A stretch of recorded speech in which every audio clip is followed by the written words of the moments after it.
एक ऐसा राक्षस जिसके नाम से देवता भी सावधान हो जाते थे, जिसे वरदान मिला था कि ना कोई अस्त्र उसे मार सकता है और ना ही कोई पराक्रमी योद्धा। उसका नाम था कालनेमी।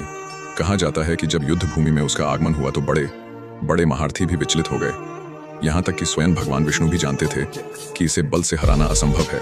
कालनेमी को वरदान था, जो भी क्रोध में उस पर वार करेगा वही नष्ट हो जाएगा। भगवान विष्णु समझ गए कि अहंकार और क्रोध ही इसकी सबसे बड़ी शक्ति है, इसलिए उन्होंने युद्ध नहीं किया बल्कि मौन धारण कर लिया। भगवान एक शांत तपस्वी का रूप लेकर एक निर्जन वन में ध्यान करने लगे।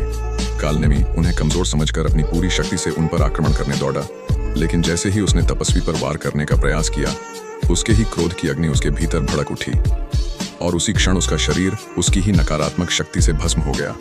तब भगवान विष्णु ने कहा, जो अपने क्रोध पर विजय नहीं पाता उसे कोई शत्रु मारने की आवश्यकता नहीं होती।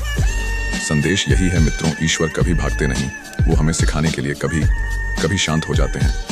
बोलो नारायण नारायण।